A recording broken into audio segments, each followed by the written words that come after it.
Everybody, welcome back to the Circle of Knowledge podcast. This is your host, John Csolkovits Jr., founder of Champion Circle Networking Association, based out of Salt Lake City, Utah, as well as a global speaker mastermind leader and so much more. But I am really excited today to interview an individual who I've been able to connect through the awesome world of Podmatch. He's a respected speaker. He's a mentor. He's a business. He's a lot of things. He's amazing. His bio is like 3 pages long. It's awesome. But before I introduce our special guest, I just want to remind everyone and thank everyone for the absolute awesome support we've been receiving for the 13 Steps to Riches book series based on Napoleon Hill's work in 1937. Think and Grow Rich. We, through the help and through the creation of Eric Swanson and the Habitude Warrior community, we've created a book series, a 13-volume book series on the 13 Steps to Riches. We are currently on book number 6, coming out in May, on the principles of organized planning. We've actually brought in a celebrity guest to write with that one. Her name is Marie Diamond, baby. Marie Diamond from The Secret, featured on The Secret and so many more things. She's a feng shui artist and expert, and she's just incredible at what she does. We're really pumped for that book to go launch and to be excited about that. Also, just to share a few things on the progress of that report and everything going on right now is that we've been able to do Barnes & Noble book signings all over the country, but we've been focusing our area and our expertise over in what we like to call sunny San Diego, and it's been just a joy. So thank you for your support. Thank you for your purchases, and also just thank you for reading the book, because we believe that the stories contributing by all of the co-authors has been a phenomenal experience, and it's also changing lives through the inspiration that they share. All right. Well, without any further ado, I'd like to introduce my guest for today, and someone who I'd like to introduce and also just get to know, because this person has had a world of experience. And I think you're going to enjoy this, because I think there's just a lot of information to be had and some great jokes and some good conversation. E.A. Csolkovits is the founder and patriarch of Givers University and the author of a 3-book series called Give to Be Great. He was born in Chicago, Illinois, and came from humble beginnings, but I'll let him tell his own story, and we'll get into that as I interview him a little bit. But I'm really excited for you guys to get to know this awesome individual. So, EA, thank you for joining me on the Circle of Knowledge podcast. Thank you, John, for having me on your great show. And, I appreciate you saying the length of my bio, but it's still not as long as my last name. So I better get to work. None of this part-time stuff. And as a side note, I want to mention, before the show, we were talking a little bit about snow skiing, and it brought to mind a story I'll never forget as long as I live. I was skiing. One is in Utah, which obviously you guys have some of the best skiing in the world, but we were skiing somewhere else, and I was with my older brother. And we always did this thing where we would see one of us going down the hill, and we did it ice skating and also snow skiing, where if one of the brothers was standing there, the other one would deliberately wait and then go at him full speed, turn the ski sideways, and just try to bury him with snow, right? When you turn sideways. Right. I didn't know. And by the way, this is early in the morning on like a Saturday morning. The hill is empty. It's only him and myself, just the two of us on the entire hill. I didn't know when he got about halfway down the hill that he was standing on a sheet of ice. So I tucked and I went right at him full speed, turned those skis sideways on the ice, gained speed, and hit him so hard I knocked him out of his skis. And for the next 2 years, he referred to me as the brother who hit him on the snow hill when there was no one else on the entire hill. I literally knocked him out of his skis. So there you go. Screwed around. It's all fun until someone gets their eye poked out, right? But anyway, so just a funny story. So we're talking about skiing, and it brought to mind just me busting my brother out of his snow skis at full, breakneck speed. So anyway, great time nonetheless. No one was hurt, and we all laughed it off. And I was humiliated for the next 2 years as he referred to me as such. So thank you for having me on your show, John. You're welcome. And that nickname he gave you is almost as long as your last name too. So we're there. I mean, it just happens. I don't know how. It's just crazy. Well, I'd love to pass the mic over, and can you tell us or give us a little bit of background on just how you got started? For sure. Happy to do so. I live in Michigan now, but I was originally from Chicago area, Chicagoland. And my father was a milkman, and back then milk came in glass gallons. and everyone had a little box outside their house that was called the milkman box, right? And right. and I would get up and would help my father. At when I was 5 years old, he had his own truck for Twin Oaks Dairy, and and it was his own little business, if you will. He had his own route and his own truck, and he delivered milk for this dairy, and so I have great memories of that. And then at 16 years old, John, I took my first step into becoming successful, and I became a janitor. Now, I didn't mind being a janitor because business was always picking up. What? That's right. Anyway, so here I was at 16, and I did have two extraordinary events happen to me when I was 16 years old. The first one was, since at that age I was able to be bonded, which means insured. So if my buffer, as a janitor, hit some piece of equipment, the insurance company would pay for it. It also allowed me to be in expensive businesses and expensive homes. And every single week I was cleaning a home, and I want you to know this is nothing to sneeze at. This is important stuff. So I was cleaning this lady's house, and when I say her name, it won't mean anything to anyone until I make the movie reference, and then they'll know who I'm talking about if they've seen the movie. The lady, her name was June Martino, and every single Wednesday I cleaned her house. Now, wondering who she is, there was a movie out a couple of years back. It'll be on for some time because it's actually a pretty good view. It's called The Founder, and it's about McDonald's, and Michael Keaton plays Ray Kroc. And I lived in Oak Brook area. So I witnessed in my lifetime the whole phenomenon, right? And in the movie, Michael Keaton, who's playing Ray Kroc, constantly talks to a lady outside his office, June this, June this, June this, June that, right? She's in the whole movie.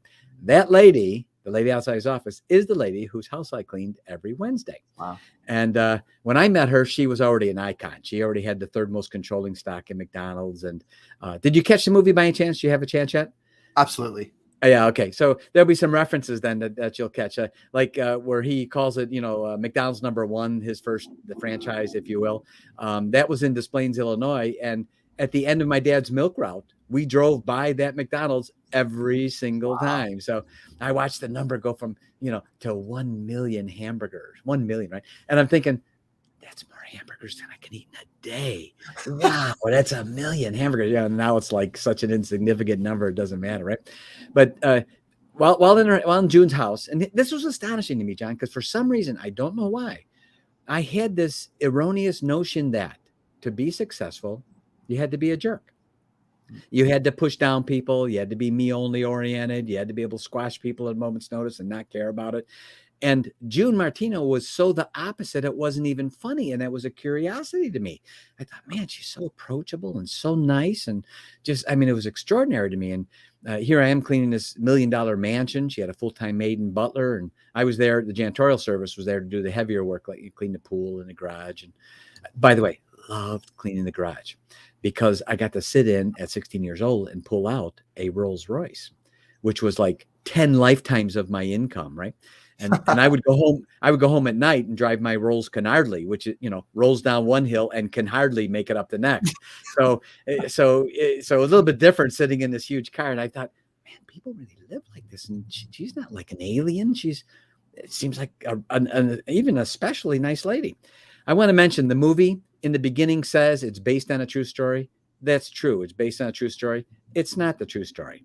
Ray was not the way he's portrayed in the movie. That's all Hollywood spin to try to make a bad corporate guy kind of thing. Ray wasn't that way at all, But there's many events that are nodded to that actually did take place. One of them, June told me. In fact, one day I was in her house, and this is all comes up to how Givers University even came about. I was in her house cleaning, and I thought, I just got to ask her. So I got up all the courage, shaking in my janitorial boots, because I'm going to go up and talk to the icon, June Martino. And she knew who I was because she said hi to me all the time, so I went up there and said, hi, June. She goes, oh, hi. I was just very approachable. And I said, can I ask you a question? She said, sure. And I said, well, could you tell me about it? She said, well, what's that? And I said, well, the whole McDonald's thing. I'm not kidding, John. She put her arm around me, brought me in the kitchen. The lady in the movie, not that actress, but the lady, the real one, put her arm around me, brought me in the kitchen, and the entire day told me the entire story. And it was interesting because she even started the story where the movie starts, where she worked for Ray when he was Prince Castle selling the milkshake mixer, right? And how he met the brothers, what happened all the way through, literally up to the time we're sitting. She even had the maiden butler bringing us food so she could keep telling us the story. And I'm thinking, who's she talking to? There's just this snot-nosed 16-year-old sitting there across from her. And the whole day she's, telling me the story. And then in the movie, by the way, you'll remember this, there's a reference where June goes to Ray and says, Ray, we got a small problem. We're out of money. And that causes him to call the brothers. They have a little drama scene. I need more percentage. I need more percentage. And, Michael Keaton slams down the phone. It didn't happen that way, but the event took place, right? And she told me about that event decades before the movie. And she said, there was no money. So Ray and I made an agreement that I would work for him for nothing, no money. And he would pay me in worthless company stock and worth less than zero. The company stock was worth less than zero. And he would take the bill collector calls if someone called me and wanted money for one of my bills. And so I just asked her, I said, June, why'd you do it? And John, I'm not kidding. She sat back and stared at me and did this eye lock on me. And I could tell she just left the room. I realized right then I inadvertently had just asked her a question no one had ever asked her before. Everyone wanted to know what happened with McDonald's. No one wanted to know why.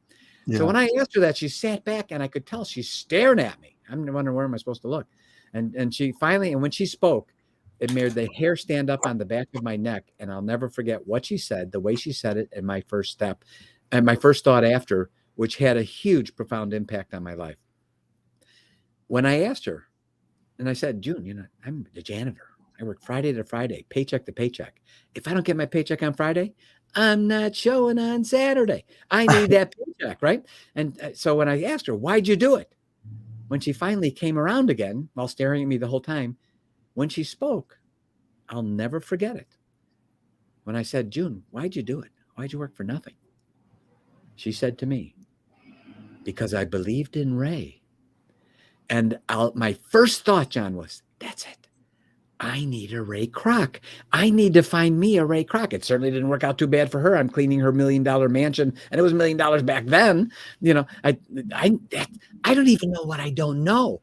All I know, the only thing I know is I don't know it. Whatever it is, I don't know it. And so I thought, where would I find my Ray Kroc? Where would my Ray Kroc be? And about 2 months later, at the same janitorial service, we got a phone call. My boss sent me over to show carpeting to a man that was opening a diamond store in Chicago. And that man offered me a job. He became the father I never had, even though I had a father. I became the son he never had, even though he had a son. He was my Ray Kroc. And I can share with you, I was very, very blessed that, he came into my life, and the impact he had on me that was so profound. So he became my Ray Kroc. Because of that, I became a huge advocate for mentoring. In my world, if you don't have a mentor, we call that naive. That's what we call it. It's naive. Right. And there's a big difference between a coach and a mentor. A coach can teach us a skill. We needed to learn a thing at one point or another. A mentor is a much more intimate relationship. Why are you thinking that way? Not what you're thinking. Why is that going on?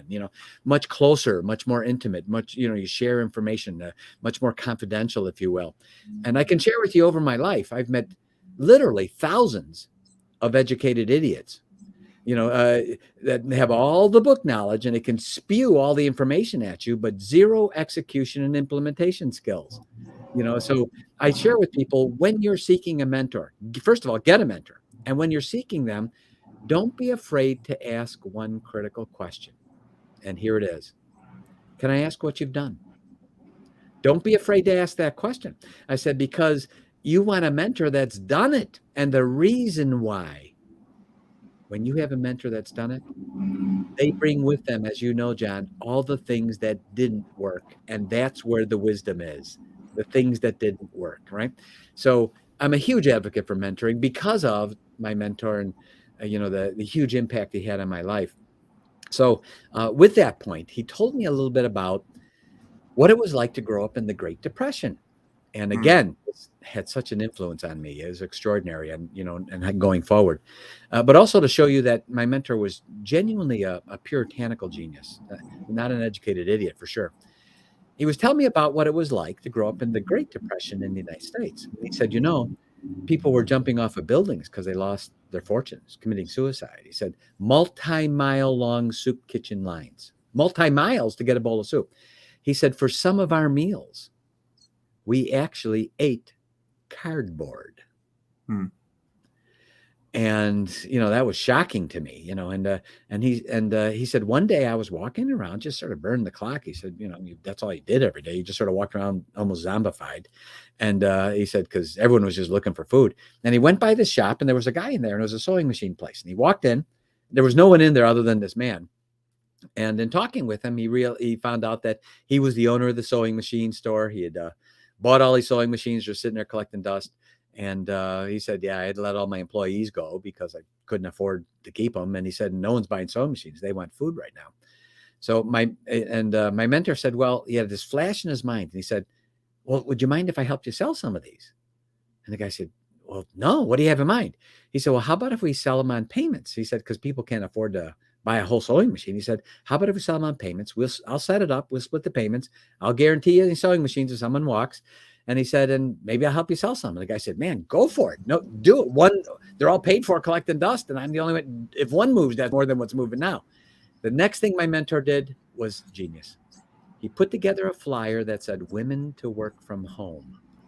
He told me he never caught up totally with the response because no one was hiring. And the fact that anyone was hiring was incredible. So he put together this way where women could work from their home. He sold them the sewing machine on payments.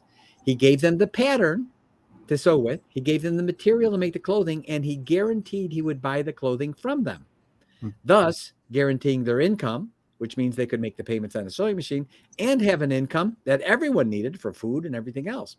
He didn't end there. When he bought that clothing, he sold it to stores as deep discounted, high quality handmade clothing that store owners then sold to their customers, and all the customers wanted those. John, while people were jumping off of buildings, committing suicide, multi-mile long soup kitchen lines, in 18 months, he earned $1 million. Now that's depression dollars. Now, who knows? It's over 20 million easily today. So he said to me, as a lesson to that, he said, you're going to get tackled 1,000 times in your life. He said, you're going to.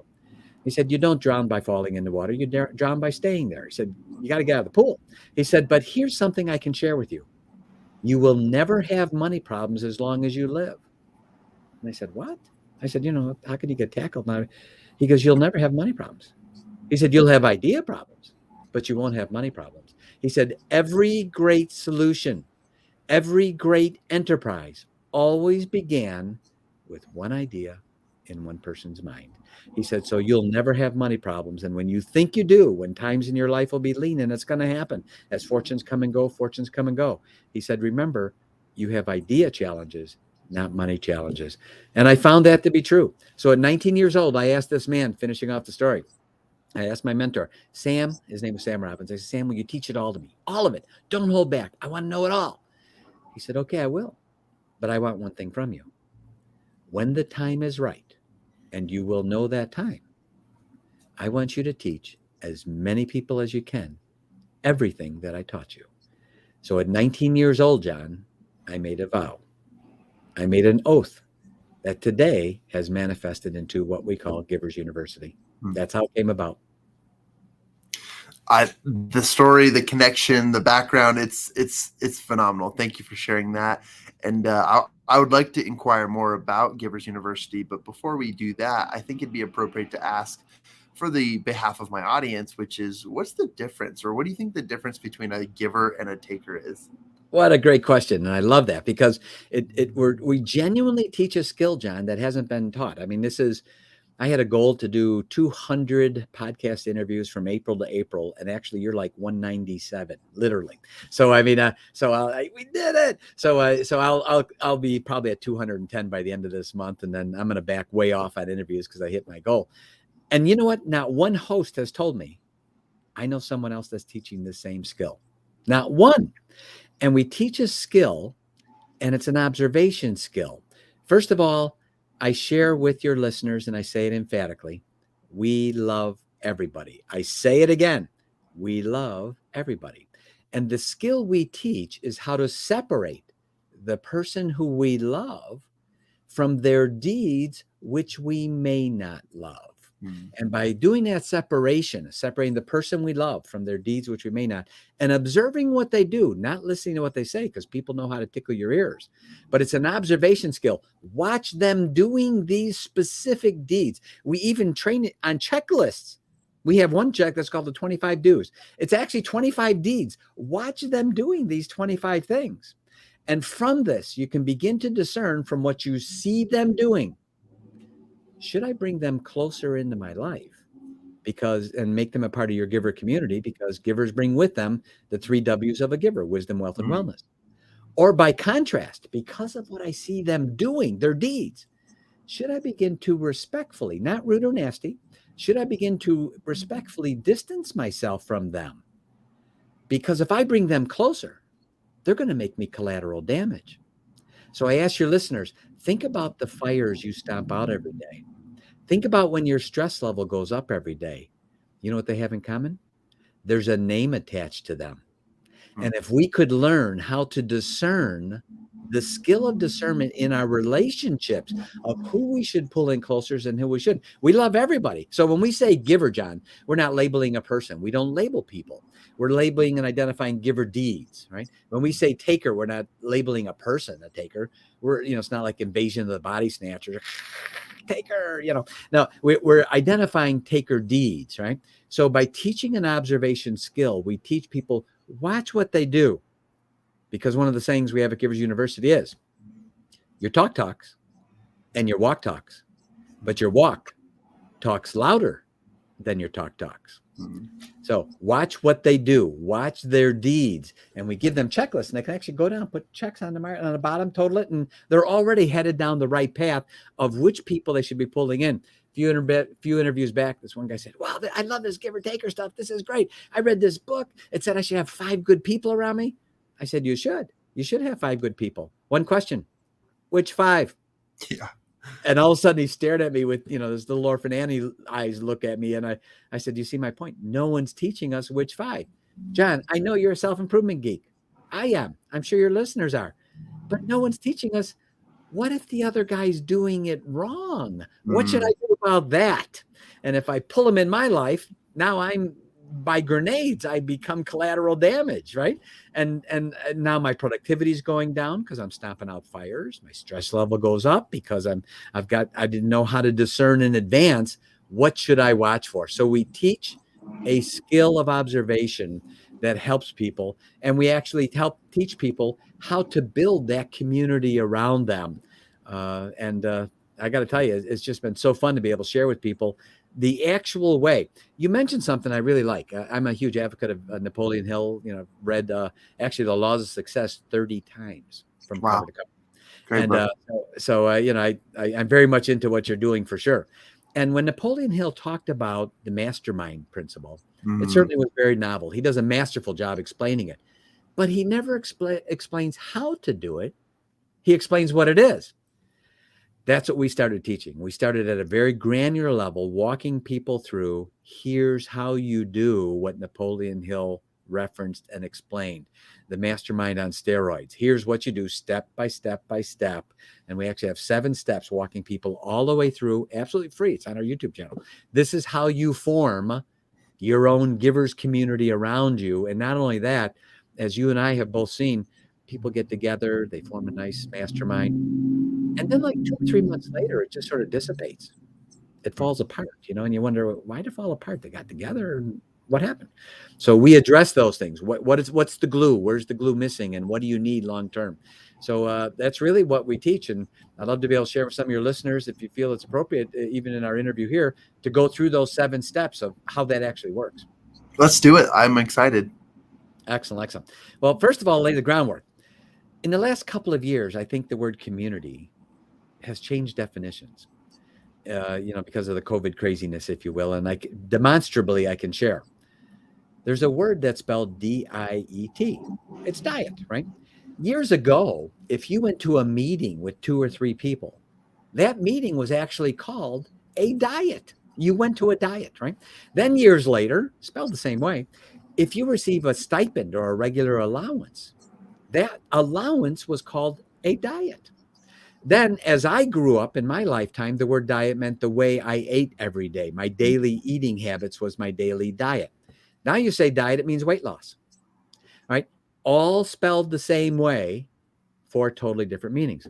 Wow. I ask your listeners the following. Have you had this happen? Come join our community. Be a part of our community. We're all the same mind. And when you join, 6 hours later, they're trying to sell you everything under the sun, blowing up your email inbox, everything else. Right? That's not a community. That's a customer hit list. Yeah.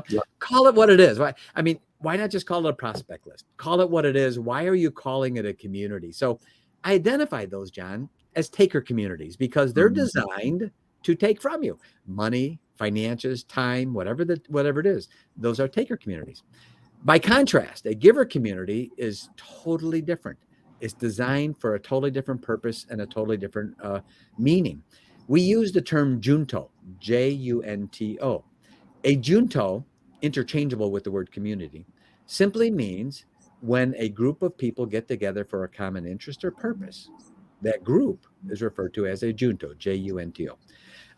It's a Spanish word, dates back to 1600s. Wasn't used much till a gentleman picked it up in the 1700s. His name was Benjamin Franklin.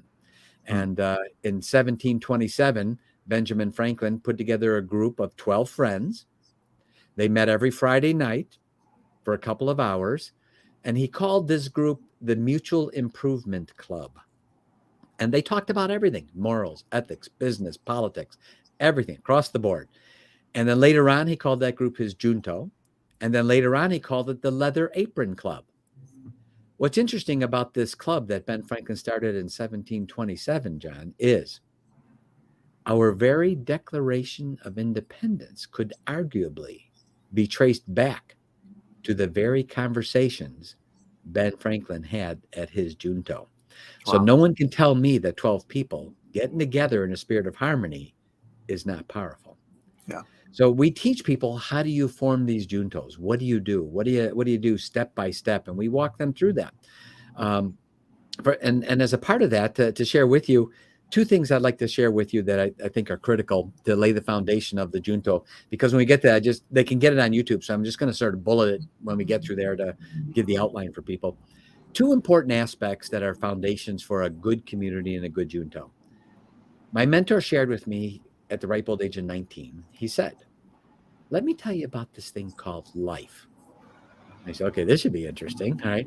And he said, well, picture in your mind this scale. And on the right side of the scale are all the things you're going to get in your life, all the benefits, the income, the blessings you're going to get, all the things you're going to receive in your life come from the right side of the scale.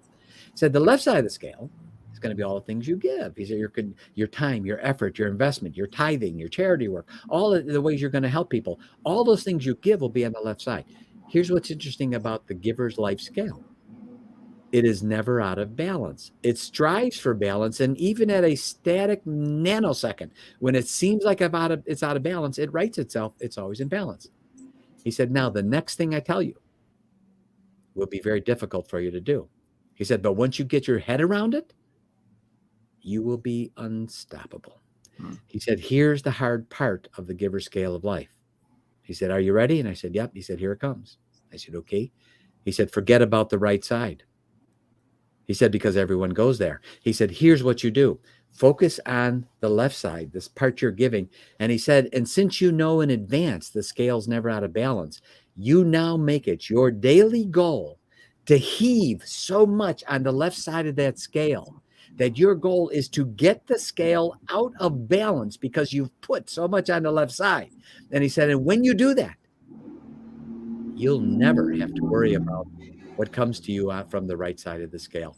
And I can share with you, John, that absolutely is factual. And because I was what you call intelligently ignorant, I was just dumb enough to listen to what my mentor said and do what he said. What I'm about ready to say is not to be braggadocious, but it is a point to show that this stuff works as testimony. At 23, I became a millionaire. Why? Not me. It's because I listened to him, someone that had already done it, right? At 33 years old, in 1989 was the first year I earned $1 million in personal income, not business money. That was my personal income. After I paid taxes, I had $1 million in my pocket, right? So was that me? No. It was because I just listened to someone who had done it, and I emulated him, and I asked questions, and I was able to simply say, I don't know about that, but I'd love to learn. Could you please teach me? Today, where everyone is interested in being preeminent, and being the smartest man in the room. And my mentor said, if you're the smartest guy in the room, you're in the wrong room. Get out of that room. He said, get you into a room where you could learn something. There's nothing there. The next story, going into the communities, even today, decades later, I'm astonished at this story. In my mid-30s, John, I'd worked my way up, and we were equal partners. Sam and I were, we were splitting on many, many companies. We were 50-50 partners, 50-50 on income, 50-50 on ownership, et cetera. So, and one day he came to my office, said, EA, I would like to propose that we compete against each other. And I was working, I looked up, and he had that look in his eyes. And I thought, oh boy, this is going to be really, his eyes he had this twinkle that was pretty extraordinary. And I knew something was up, right? And I thought, oh, he wants to compete against each other? And he said, yes, this is what I propose. He said, I propose we compete year by year to see who can make the other one more money. He said, now here's the way the contest works. We compete every year. And if I make you, this is him talking. He said, if I make you more money than you made me, I'm the winner. You're the loser. I get to ask you for anything I want, and you have to buy it. I said, wait, what? I said, okay, wait. Anything? I said, wait, let me make sure I understand this. So, Sam, what you're saying is we're going to compete year by year, see who can make each other one more money. So if you make me more money than I made you, you win, I lose. You get to ask for anything you want, and I have to buy it. He said, that's right.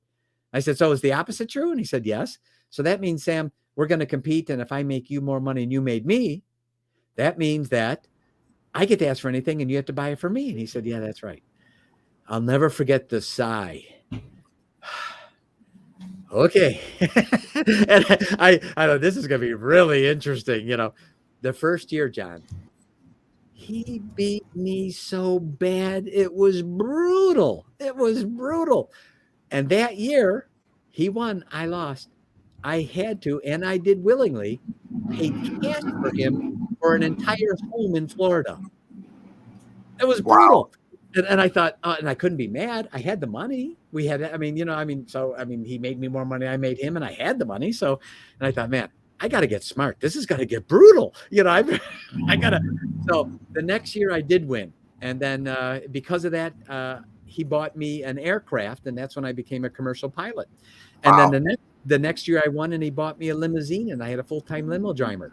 And the next year he bought me another aircraft. I had 2 aircraft. And then we started just moving it and playing it on, carrying it forward. Then, John, after 4 years, it hit me. It hit me what he had done. Here's what had happened. Because of, and I shared with you in a story that, he literally for some of his meals lived on cardboard during the Depression. Because of the lack of nutrition and malnutrition when he was younger, it took a toll, and he had diabetes and a severe case. His health was deteriorating when I was in my mid-30s. He knew he couldn't keep up with me, right? His schedule-wise and time-wise. I'm 33 years old, and there was no way in the world with his health deteriorating quickly I could put in more time, effort. He just couldn't keep up with my pace. Here's the part. He wanted me to win. He had actually figured out in his mind that my mind could get goofed up because we're splitting everything 50-50, and clearly I can work more at a pace he's not able to. And he didn't want my head to get goofed up. He wanted me to get something every year that he wasn't getting so that my head wouldn't get goofed up. John, I remember thinking, what kind of man comes up with this stuff? What kind of person thinks of something like that, forecasts forward what might happen, crafts this whole thing, comes to me like that? And we called that later on the giver's contest intention. Yeah. And I share with you, it's a critical part of how to form your community. So if we can get into the bullets of the 7 steps of forming a community. Let's do it. All right. First of all, I share with the listeners. If you go to our YouTube channel, it's Givers University, one word, no spaces. Just go to YouTube, giversuniversity.com or Givers University. And in YouTube, the first channel, the first playlist is how to form your own Givers Junto. It's the first playlist, right?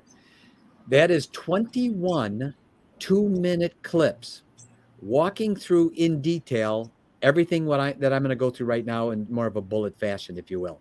So it's a 2-minute clip starting with what's the difference between a giver and taker community? 2 minutes. Step by step by step, all the way through how to form it, all the way into even the agenda. The last 4 episodes are now that you formed your community, what do you do? What do you cover? How do you keep that together? So we even have 4 episodes just devoted to your agenda. This is what you should do and why at each meeting. So it's very detailed, absolutely free. We put it out there because our intention is to make sure that scales out of balance. Every time we get it, we're going to heave so much on that left side, right? That's right. I'll never forget this one lady, John. It was so funny at this one event. It was a speaker event, and this gal says, speakers were sort of meet and greet kind of thing. And this lady says, well, you know what? I don't like to give away all my stuff because I'm afraid someone's going to steal it. And of course, me, at this point in my age, I really don't care what people think of me anymore. It really doesn't matter to me the least bit. And I'm going to be the first one to point out the elephant in the room. So I have to speak up. And I said, oh, you're not going to like what I say next. And I'm going to say it. And you're probably never going to talk to me again. I said, but I have to say it. If you're concerned that people are going to steal your stuff, you need more stuff. Mm-hmm. And I got to tell you, and it just hit her between the eyes, and I was right. She never talked to me again. Anyway, so the 3 kinds. So we teach 3 kinds of Juntos primarily. By the way, there are many, many different kinds of Juntos, many different kinds of communities. We just sort of talk about 3 to give a template for people of some of the differences. We use the term Junto. It's interchangeable with community. And we use 3 examples to teach people. And again, this is all template, so they can use it for any group that they want to. Anything, we just want to get it out there and show people this is what Napoleon Hill was talking about. He said what it was, and it works. But here's how you do it, step by step, very granular, right? I'd love to, by the way, participate and insert this in one of your books because I think it's so critical with people how to do this. And if you ever wanted me to help, I'm right there, man. So I just wanted to mention because I was very proud of you with you saying you're on book number 6, and I think people should pick those up and read them for sure. So the 3 kinds of Junto real quick. We have first what we call the giver's greater Junto. This is a Junto of any size worldwide, no matter how big. Good example, Salvation Army, VFW, Lions Club. Those would be good examples. They have chapters, etc. Those would be giver's greater Juntos. A giver's insider Junto is 2 to 12 members. A much smaller, more confidential, more intimate group. A good example would be Ben Franklin's Leather Apron Club. That's a great example of an insider Junto, right? The next is a giver's millionaire Junto. This is a Junto of 2 to 12 vetted millionaires who are all getting together for a common purpose. A good example of this was 1915. Henry Ford formed a millionaires Junto. It consisted of him, Henry Ford, Thomas Edison, the inventor, Harvey Firestone from Firestone Tires, and John Barrows, who was a writer, a poet, and he was also a federal bank examiner, so he must have been the money guy. But anyway, so the 4 of them, and Henry Ford gave them their group a name. He called them the 4 Vagabonds, and they even traveled together. Now, does this work?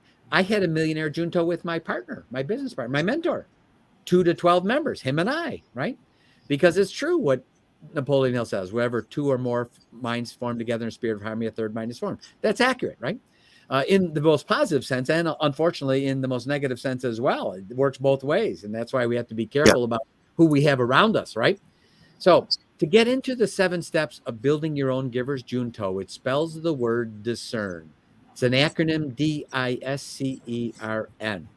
Again, this is on our YouTube channel. Look for the playlist, How to Build Your Own Giver's Community. 2-minute clips, 21 2-minute clips in orders of what to do. The D stands for decide. The first thing you want to do when you're going to form a community is you have to decide, who do I want in my community? And why? How do I even decide, sort of like I said before, which 5, right? So, and we have a checklist that we actually help people decide which 5 as an example, right? How do you decide who you should have as a part of your community? What should you be watching for? The I is for invite. How do you invite them? What do you say to them? How do you invite them into your giver's Junto, right? The S stands for seed. This is critical. The S is the expectational agreements that are critical that you simply say to them. Our members of our Junto have all agreed to hold each one of ourselves accountable to these expectational agreements. We expect these things. We all agree and expect upfront to hold ourselves accountable to these expectational agreements. This is critical because now you have an agreement before you allow them and have them come into your group, before you accept them. These are the agreements up front we agree to, and we're telling, and if they don't work for you, no problem. God bless you. We love you. It's just not a good fit, right? So we teach, as an example, the 3 pillars and the one giver's intention as a part of the seating. Again, these are templates, John, that people can use. That's right. If someone wants to form a giver's junto, this would be an example. The 3 pillars are, number 1, the credo. And our credo is give to be great.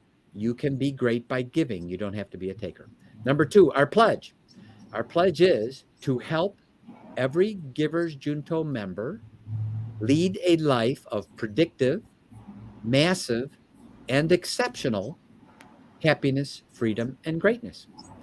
Our 3rd pillar is our labor of love. Every junto should have a work that's greater than themselves. Ours, we're actually launching this coming fall, and our labor of love is we have figured out exactly how to put an end to hunger, one zip code at a time. And we're actually launching that this coming fall. That's our labor of love. So 3 pillars: credo, pledge, labor of love. The giver's contest intention is the one intention, and that's the contest I shared with you regarding my mentor myself. That every mentor, now think about this for a minute. If you had 12 members in your junto, what if all of those members were all competing, like my mentor and I did, to contribute more to the group than they could ever possibly hope to get back? In fact, we have all the members agree expectationally up front that that's part of what they will be accountable for, and all of us will. John, what if you had a group of 12 people and all the other 11 were all competing to give more to you than they could ever get back, and you were doing the same with them? That'd be awesome. That'd be phenomenal. It would be unspeakable, the power that could even come out of that group, right? So when it's set up right from expectationals, and it's so critical that from the very setting up. So S is for seed. C, convene. Convene, get together on a regular basis, weekly, monthly, just on a regular basis, convene. That's the C. E, establish. Give it a name. Ben Franklin, Leather Apron Club. Henry Ford, Four Vagabonds. When you establish it, E, establish it, give it a name, it creates an amount of camaraderie with the entire group. They're part of a thing. And the last 2 are rotate. Different chair member, every single meeting, rotate around the room, always a different chair. And N is for numbers. Seed other juntos, not so you get more resources, so you can give more to other groups. So again, decide, invite, seed, convene, establish, rotate, and numbers. All that's on our YouTube channel, 21 2-minute clips from beginning all the way through. Form your givers community. There's very few things that will impact our lives more than our relationships. Man, fantastic. And I put the link here on the bottom of the screen to learn more, to get in contact with you guys, is to go to Givers University or to check out the Givers University. You said one word. That's awesome on YouTube. I'm excited. I encourage all of my subscribers to go and to subscribe to this, to learn, to jump in, because something that I didn't pre-explain to you before, but we talk about these mastermind methods. We talk about the methodologies and the different ways and the different understandings, but also how to delve deeper into the aspect of giving. And I really appreciate you bringing that to the realization and also to a measurable thing. I will admit that very, very few, and if not anybody on my show or any of the shows that we've talked about, have talked about how to be better at giving, how to be a part of that process. So I thank you for that, EA. And that was a very enlightening experience for both me and my listeners to go through. And I appreciate the measurable acronyms and the steps to accomplish these things. That was absolutely awesome. Thank you. My pleasure. I happy to be able to share. We want to be able to share with your listeners the 25 do's checklist. Simplest, fastest way to get that, go to our website that you put on there, giversuniversity.com. They're going to see a place to sign up for our newsletter. It's absolutely free. We don't spam. So the moment they sign up, they're getting an email that says, do you want to talk to Givers University? If they don't respond to that, they will get no further communications from us. They have to say yes. And when they do, then 2 hours later, they're going to get that checklist, the 25 do's, the 25 deeds in a download.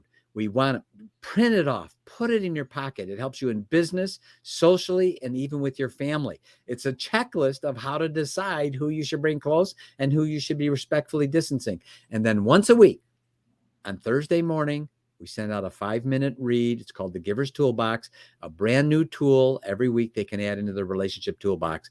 I hate it. You sign up for something, they're blowing up your email, and you get 6 emails a day, and I go, unsubscribe. So one email a week, Thursday morning, 5-minute read called the Giver's Toolbox, to help them with their relationships and give them tools that maybe they didn't know.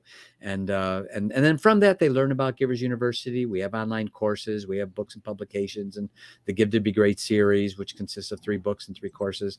They learn all of that just through the course of it. And then we also feature our podcast interviews that we do that are on there as well, where they can clip on and see the most. And certainly we'll have yours on there as well, John. We look forward to sharing it with all of our subscribers. So that's the easiest way. Get the 25 do's, get the checklist, and we're happy to help you and have you surround yourself with more givers in your life. Wonderful. EA, thank you for your time on today's podcast, and thank you for being a guest and for sharing the awesome principles that you do.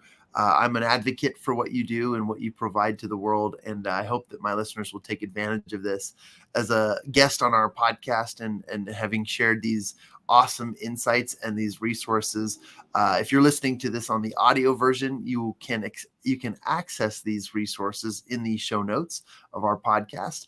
And without any further ado and without anything else, I want to thank you again, EA, for just your time and for what you shared. And I want to remind my listeners, too, that, again, everything is in the show notes. Go check them out, giversuniversity.com, or go to Givers University on YouTube. And also just remember that everything you need is within you now. It is time to take the immediate action that will allow you to achieve the things that you've been sitting on for quite some time. It is that time now, and I appreciate you, EA. That was an awesome episode. I am so grateful for your time. Thank you. And then, as we say at Givers University, don't have a good day. Have your best day ever. That's awesome. Thank you.